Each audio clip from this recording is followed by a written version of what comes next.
চট্টগ্রামের চকবাজার থানার মৌসুমী আবাসিক এলাকার আমিন অ্যান্ড হাসান সন্সের বাড়ির ৮ তলার লিফটের জায়গা থেকে ফেলে দিয়ে কলেজ ছাত্রকে হত্যার ঘটনায় ৪ জনকে আটক করেছে পুলিশ।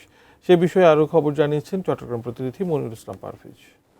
চট্টগ্রামে যে কলেজ ছাত্র সাজিদকে যে হত্যা করা হয়েছে, আমরা এখন রয়েছে আমিন অ্যান্ড হাসান সন্স যে বিল্ডিংটি রয়েছে ঠিক আমার পেছনে, এর নির্মাণাধীন ভবনের যে ৮ তলা যে লিফট রয়েছে, সেই লিফট থেকে আসলে ছেলেটি বাঁচতে গিয়ে অর্থাৎ সেখান থেকে পড়ে যায় বা তাকে ফেলে দেওয়া হয়, সে ধরনের একটি ঘটনা ঘটেছে। তো আমরা চকবাজার থানায় যোগাযোগ করেছি। এখানকার যিনি তদন্ত অফিসার রয়েছেন তিনি আমাদের জানিয়েছেন যে তদন্ত কাজ চলছে। এই ঘটনায় এ পর্যন্ত ৪ জনকে আটক করা হয়েছে এবং এই বিল্ডিং যিনি দারোয়ান তিনি অবশ্য এই গেটটি খুলে দেওয়ার কারণে সেই দারোয়ানকেও আটক করা হয়েছে, সেজন্য তথ্য আমাদেরকে জানানো হচ্ছে। তো সব মিলে আসলে এখনকার যে পরিস্থিতি, যে সে বিএফ সাইন কলেজের একাদশ শ্রেণীর ছাত্র ছিল এবং সে এই এলাকায় এসে চকবাজার ডিসি যে রোডটি রয়েছে, রোডের একটি চায়ের দোকানে চা খাচ্ছিল।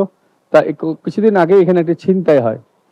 সেই ছিনতাইকে কেন্দ্র করে যেহেতু সে বহিরাগত একটি ছেলে, তাকে সন্দেহ বশত এই ৬-৭ জন মিলে তারা ঘিরে ধরে এবং তাকে চোর সন্দেহে তাকে সেখান থেকে দৌড়ায় এবং তাকে পিটাতে পিটাতে অর্থাৎ তাকে ওখানে মারধরও করা হয় এবং একটি অটোতে উঠে তারপর তারা এই গলিতে ঢুকে পড়ে।